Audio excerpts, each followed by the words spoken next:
Fly Guy presents Garbage and Recycling, by Ted Arnold. A boy had a pet fly named Fly Guy. Fly Guy could say the boy's name, Buzz. "I have a special treat for you, Fly Guy," Buzz said. "Today we are visiting a landfill." Yes, Fly Guy loved garbage.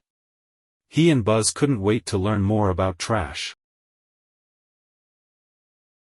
Trash from homes, schools, and businesses is called municipal solid waste. Here are some examples of things that make up municipal waste. A city's sanitation department or a local garbage company is responsible for collecting, recycling, and discarding these materials. In the United States, people throw away over 250 million tons of trash each year, more than any other country. Most of that trash ends up in the country's 2,000 or so landfills. Landfills are areas where garbage is discarded. A landfill starts as a large hole in the ground, covered with clay soil and a plastic liner. This keeps waste from getting into the soil and groundwater. Underneath. Yumsy. Giant landfill compactors crush and pack down trash. Then, the garbage is covered with a thin layer of soil. Over time, tiny organisms called bacteria eat the trash, causing it to decompose or break down. The bacteria in a landfill also cause several gases to form, including one very stinky gas called hydrogen sulfide. This gas smells like rotten eggs. It is so stinky, humans can detect it even in tiny amounts. That's why trash sometimes stinks. A fly can smell garbage from almost 5 miles away. Sanitation departments and garbage companies around the country collect waste using 130,000 garbage and recycling trucks. These trucks haul the waste to landfills and recycling plants.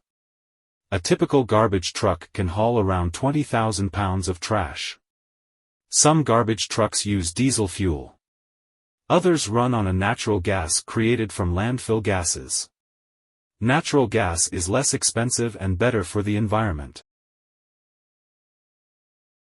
Many trucks have mechanical arms. Controls inside the truck are used to grab, lift, and dump containers of trash into the top of the truck. Other garbage trucks are rear loaders. This means that garbage is dumped into the back of the truck. Then a shovel-like wall pushes the trash further inside. The crunch sound you hear is the trash being squished to make more room. Sanitation workers have very dangerous jobs. Lifting heavy containers of trash can cause injuries. Workers might touch something harmful in the trash, such as broken glass or dangerous chemicals. And sanitation workers often ride standing on the outside of their trucks, so a crash with another vehicle can be deadly. Sanitation workers' uniforms help to keep them safe. They wear gloves and boots for protection.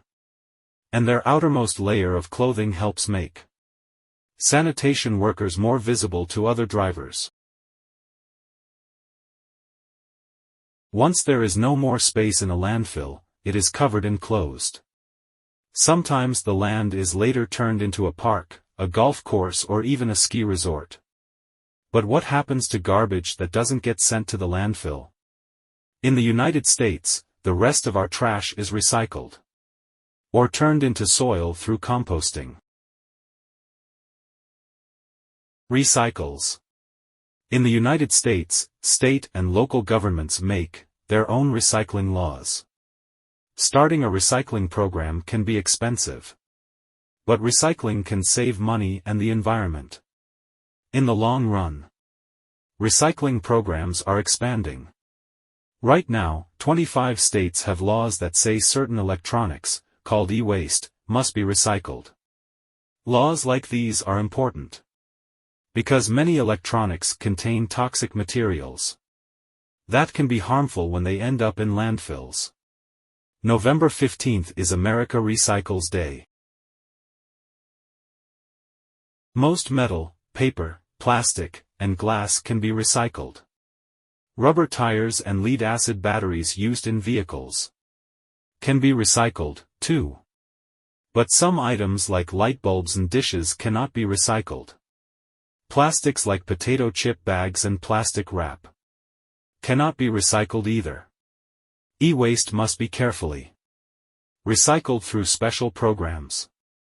Televisions, phones, and refrigerators are all e-waste. When a truck arrives at a recycling center, its contents are dumped out. Then recyclables are moved to a conveyor belt. Everything is separated and trash that was mixed in by mistake is removed. Similar materials are crushed, compacted and tied up in huge cubes called bales. Then the bales are transported to different plants for processing before being made into new products. Each bale of paper or cardboard saves about 15 trees. Let's follow a bale of plastic bottles to a plastics recycling facility. A forklift breaks up the bale and drops it onto a conveyor belt. The bottles are pre-washed and sorted by color. Next, the bottles are washed and heated to remove labels and bottle caps. The bottles are ground into flakes. Then they are washed again and dried. The flakes are melted and made into tiny plastic pellets. These plastic pellets can be used to make new things. Carpets, fleece jackets, and park benches can all be made from recycled plastic. New plastic bottles can be made, too. Nice, please. Natural materials like fruits and vegetables, eggshells, and leaves take up a lot of space in landfills. But they can be recycled through composting. This process breaks down food and yard waste into a rich soil for gardens and yards in just 2 to 4 months. Some people compost in their backyards. But some cities like San Francisco and New York are beginning to pick up this waste, along with trash and recycling. This helps reduce the amount of trash in landfills. A typical American family throws away $1,300 of food in 1 year. Unfortunately, some trash doesn't get disposed of properly. This litter ends up in our lakes, rivers, and oceans. When plastic trash ends up in the ocean, it breaks down into confetti-sized pieces. Ocean currents have pushed millions of these plastic bits together in one part of the Pacific Ocean, called the Great Pacific Garbage Patch. Birds and marine animals think the plastic is food and eat it. The plastic can make the animals sick. If you like to eat fish, you might find yourself eating our ocean's plastic trash one day, too. Nasty. To keep trash out of landfills, follow the 3 Rs: reduce, reuse, and recycle. 3 Rs easy. Buzz and Fly Guy's 3 Rs tips. 1. Only buy things you really need, and use them until they wear out. 2. Bring reusable shopping bags to the store. 3. Reuse shoe boxes and cardboard for art projects or storage. 4. Reduce the amount of paper towels you use in the bathroom, you only need one to dry your hands. 5. Use a refillable container from home instead of a plastic water bottle. 6. Compost your family's food and yard waste. 7. Use clean, empty food jars to store leftovers or as mini flower pots. 8. Reduce how much trash you throw away by donating used clothing, toys, and electronics instead. 9. Properly recycle e-waste, metal, plastic, paper, and glass.